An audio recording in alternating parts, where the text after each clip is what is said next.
আজকের গল্প কাগজের পতাকা। লেখক এবং কথক ডক্টর অনামিকা সরকার। কণ্ঠ সহযোগিতায় ডক্টর দেবব্রত সরকার এবং সুনিষ্কা সরকার। ভিডিওটি এডিট করেছেন অনুষ্কা সরকার। শুরু হচ্ছে ছোট গল্প কাগজের পতাকা।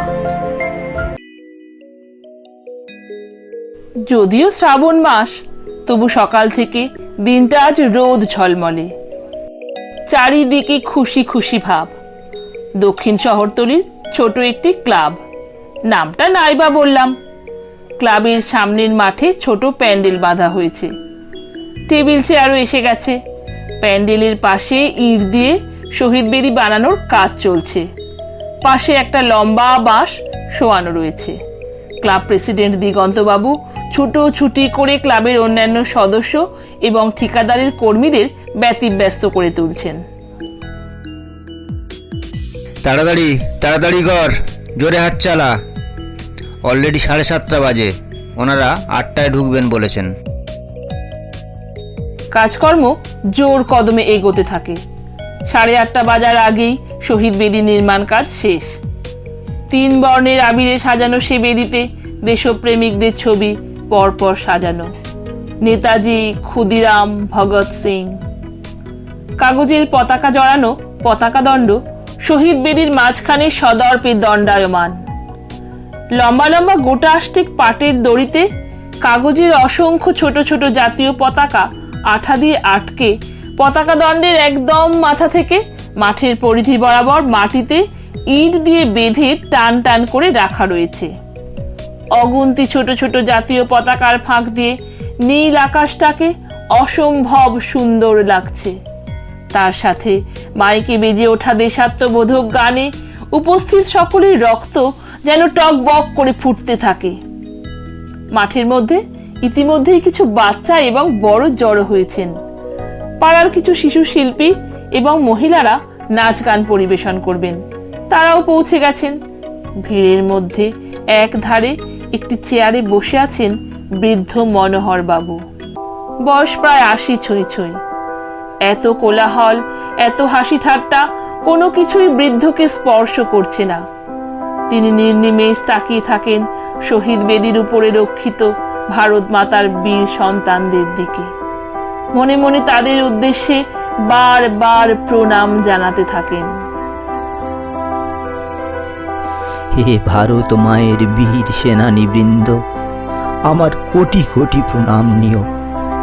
চেয়ে দেখো, তোমাদের রক্ত বিফলে যায়নি। তোমাদের প্রাণের বিনিময়ে আমরা স্বাধীনতা পেয়েছি। এই স্বাধীনতার আনন্দ আমরা তোমাদের সাথে ভাগ করে নিতে চাই। তাই তো চতুর্দিকে এত আয়োজন। 1947 সালে ভারতবর্ষ যখন স্বাধীনতা লাভ করে, তখন মনোহর খুবই ছোট, মাত্র 7 কি 8 বছর বয়স তখন তার। স্বাধীনতার মানে বোঝার মতো বয়স তা নয়, কিছু বোঝেনও নি। কিন্তু সেদিনে সেই আবেগ, সেই উন্মাদনা এখনো তার মনে দাগ কেটে আছে। তিনি শুনেছেন তার জন্মের আগে তার এক সম্পর্কিত জ্যাঠামশাই মাত্র 20 বছর বয়সে দেশের টানে ঘর ছেড়ে বেরিয়েছিলেন। আর কোনো দিন তিনি ফিরে আসেননি, তার কোনো সন্ধানও কেউ দিতে পারেনি। সেসব কথা মনে করে মনোহর বাবু রোমাঞ্চিত হতে থাকেন। এদিকে বেলা গড়াতে গড়াতে প্রায় 10টা। বাচ্চাগুলো খিদে তেষ্টায় কাতর হতে থাকে। রোদের তেজটাও বেশ চড়া। সকলেই ঘেমে নিয়ে অস্থির। দিগন্তবাবুকে দেখা যায় মাঝে মাঝেই অস্থির হয়ে কাদের যেন ফোন করছেন। সকলের মুখে একটাই প্রশ্ন, উফ, কখন যে আসবেন আর কখন যে পতাকা তুলবেন। মনোহর বাবু একবার উঠে গিয়ে ক্লাব প্রেসিডেন্ট দিগন্তকে বললেন, দেখো বাবা, সকাল 8টাতেই তো পতাকা উত্তোলনের নিয়ম। লাল কেল্লা আর রেড রোডেও এই নিয়ম মেনেই তো। তিনি কথা শেষ করতে পারলেন না। পাল্টা এক ধমক খেয়ে আবার নিজের চেয়ারে ফিরে আসলেন। এর খানিক বাদে দুটি বিলাসবহুল গাড়ি এসে থামল ক্লাবের অদূরে। দিগন্ত বাবু সহ ক্লাব মেম্বাররা সেদিকে দৌড়লেন। উপস্থিত শিল্পীরা টান টান হয়ে উঠল। গাড়ির দরজা খুলে নেমে এলেন 4-5 জন সাঙ্গপাঙ্গ সহ স্থানীয় এমএলএ। দিগন্ত বাবু গদগদ স্বরে তাদের আপ্যায়নে লেগে গেলেন। দাদা, বলছি কি আগে ঠান্ডা কিছু খেয়ে তারপরে কাজটা করলে হতো না? তুমি খেপেছো দেখছি। জাতীয় পতাকা উত্তোলন না করে আমি জলস্পর্শই করি না। এমএলএ সাহেব গম্ভীর কণ্ঠে বললেন। মূল অনুষ্ঠান শুরু হয়ে গেল। সমবেত কণ্ঠে জনগণ মন অধিনায়ক জয় হে গানের মাঝে এমএলএ সাহেব জাতীয় পতাকা উত্তোলন করলেন। মনোহর বাবুর গায়ে কাঁটা দিয়ে উঠল।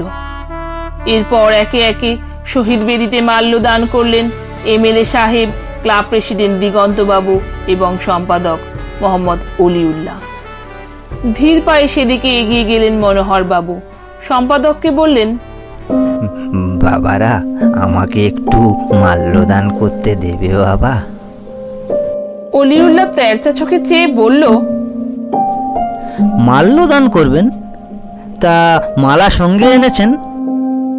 না তো বাবা, আনা হয়নি।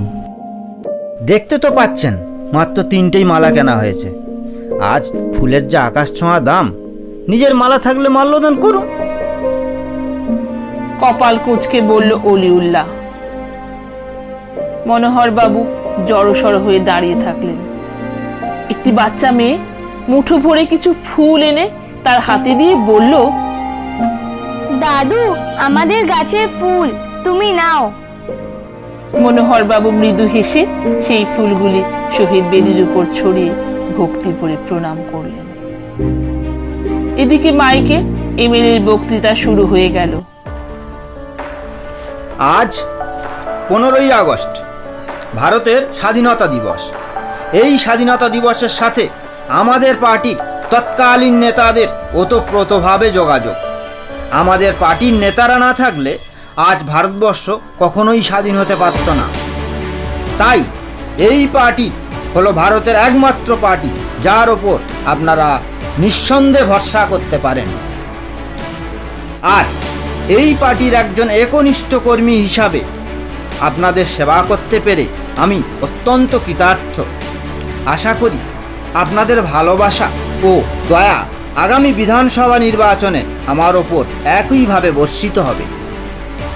আপনাদের এলাকায় পানীয় জল, নিকাশি নালা, রাস্তাঘাট সব কিছুই নতুন করে আমি ঢেলে সাজিয়ে দেব।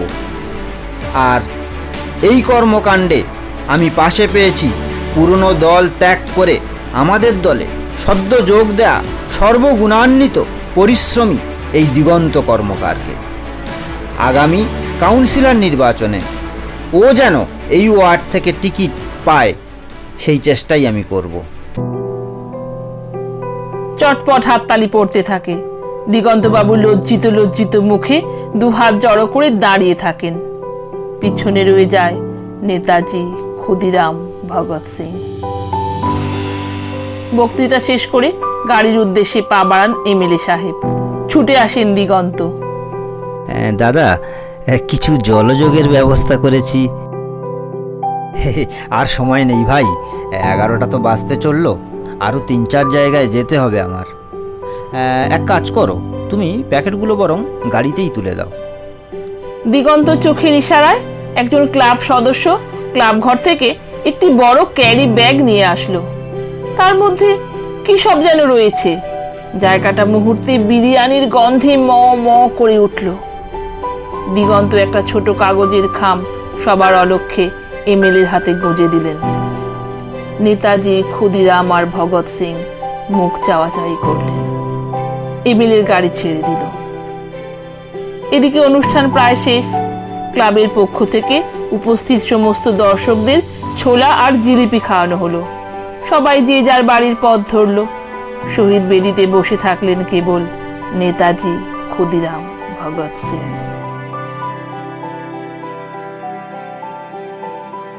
বাড়ি ফিরে মনোহরবাবু দুপুরের খাওয়া দাওয়া সেরে নিজের ঘরে বিশ্রাম নিচ্ছিলেন। তিনি বিপত্নিক মানুষ, ছেলে বৌমারা যে যার ঘরে। ধীরে ধীরে আকাশে মেঘ জমতে শুরু করলো। আধ ঘন্টার মধ্যেই আকাশ ঘন কালো মেঘে ভরে গেল। দেখতে দেখতে শুরু হলো ঝোড়ো হাওয়া আর বৃষ্টি। মনোহরবাবু উঠে গিয়ে জানালাগুলো বন্ধ করে দিলেন। তবে বৃষ্টি বেশিক্ষণ স্থায়ী হলো না, মাত্র 20-25 মিনিট, কি বড়জোর আধ ঘন্টা। তার মধ্যেই ঝড় বৃষ্টি সব থেমে গেল। আবার উঠে জানালা খুলে দিলেন বৃদ্ধ। গাছের পাতা থেকে টুপটাপ জলের ফোঁটা গড়িয়ে পড়ছে। তিনি সেদিকে তাকিয়ে থাকলেন। হঠাৎ তার মনটা অজানা আশঙ্কায় দুলে উঠল।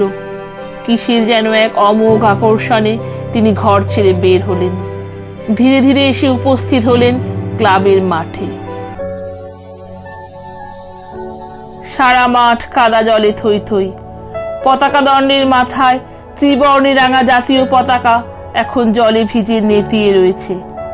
পতাকা দণ্ডের মাথায় যে পাটের দড়িগুলোতে ছোট ছোট কাগজের পতাকা লাগানো ছিল, সে দড়িগুলোর বেশিরভাগই ছিঁড়ে মাটিতে পড়ে আছে। আর ছোট ছোট কাগজের পতাকাগুলি মাঠের কাদার মধ্যে হাবুডুবু খাচ্ছে। বড় বড় পায়ে কাদা ভেঙে মনোহরবাবু শহীদ বেদির সামনে এসে দাঁড়ালেন। সেখানে তখন ছেঁড়া ফুল আর আবির গোলা জলের মাঝে নেতাজি, ক্ষুদিরাম, ভগৎ সিংরা ছড়িয়ে ছিটিয়ে পড়ে আছেন। পরম মমতায় ছবিগুলি তুলে নিয়ে বৃদ্ধ জামার হাতা দিয়ে জল মুছে দিলেন। তারপর সেগুলিকে আবার শহীদ বেদির উপর হেলান দিয়ে রেখে সাবধানে কাদায় পা ফেলে ফেলে মাঠের মধ্যে দিয়ে এগোতে থাকলেন। একটা একটা করে কাগজের পতাকা তিনি দড়ি থেকে খুলে নিতে থাকেন।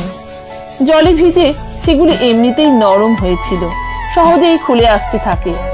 কিন্তু পতাকার সংখ্যাও তো নেহাত কম নয়, প্রায় 1000 খানেক। এই বৃদ্ধ বয়সে সারা মাঠ ঘুরে ঘুরে তিনি পতাকাগুলি কাদা থেকে তুলতে থাকেন। প্রায় ঘণ্টাখানেকের প্রচেষ্টায় তিনি সমস্ত পতাকাগুলি কাদা থেকে উদ্ধার করলেন। তারপর সেগুলি নিয়ে এসে শহীদ বেদির উপরে রাখলেন। মিনিট 2 সোজাভাবে দাঁড়িয়ে থেকে কোমরটাকে একটু ছাড়িয়ে নিলেন বৃদ্ধ। ব্যথায় টন টন করছে। তারপর আবার হেঁট হয়ে নেতাজি, ক্ষুদিরাম আর ভগৎ সিং এর ছবিগুলি হাতে তুলে নিলেন। সন্ধে হয়ে আসছে, এগুলো ক্লাব ঘরে দিয়ে আসা দরকার। ছবিগুলি জড়িয়ে ধরে তিনি সাবধানে মাঠের অপর প্রান্তে ক্লাব ঘরের দিকে এগিয়ে গেলেন। যতই মনোহরবাবু ক্লাব ঘরের দিকে এগোতে লাগলেন, ততই তার নাকে খাসির মাংসের গন্ধ এসে ঠেকতে লাগলো। একটু এগিয়ে গিয়ে দেখতে পেলেন পাশের দেবদারু গাছের গোড়ায় এক গাদা থার্মোকলের এঁটো প্লেট পড়ে আছে, আর তা থেকে মাংসের অভুক্ত টুকরোগুলি নিয়ে 2টি কুকুর ছেঁড়াছিঁড়ি করছে। তিনি পাশ কাটিয়ে ক্লাবের দিকে এগোতে লাগলেন।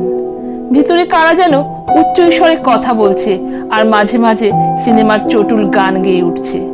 ক্যারাম পেটানোর আওয়াজও তিনি পেলেন। বৃদ্ধ দরজার সামনে গিয়ে দাঁড়ালেন। ভিতরটা সিগারেটের ধোঁয়ায় ভরে রয়েছে। ভিতরে ঢোকার সাহস তিনি পেলেন না। বাইরে থেকে গলা খেঁকারি দিয়ে ডাকলেন, বাবারা, একটু বাইরে আসবে বাবা? ভিতরের কথাবার্তা থেমে গেল। খালি গায়ে জিন্সের প্যান্ট পরা একজন ক্লাব সদস্য বেরিয়ে এলো। তার চোখ দুটো টকটকে লাল। কি হয়েছে কি?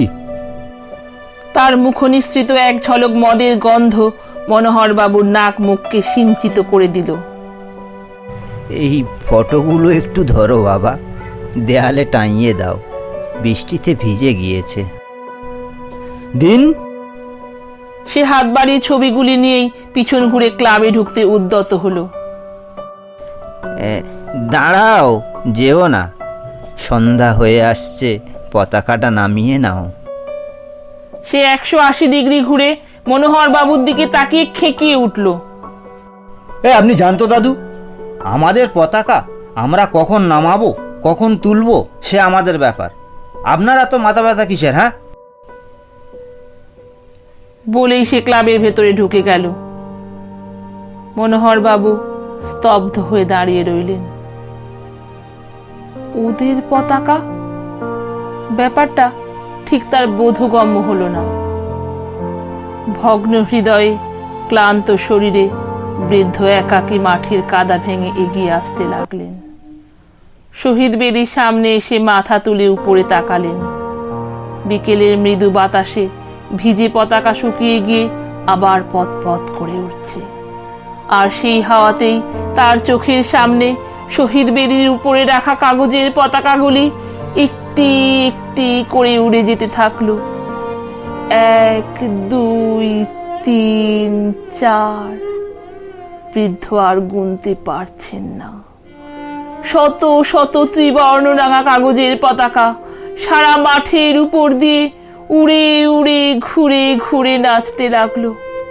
দেখতে দেখতে সেগুলি হাওয়ার টানে আকাশের দিকে ভেসে চলল। তারপর একসময় মেঘের সাথে মিশে কোথায় যে অদৃশ্য হয়ে গেল তার কিছুই বোঝা গেল না।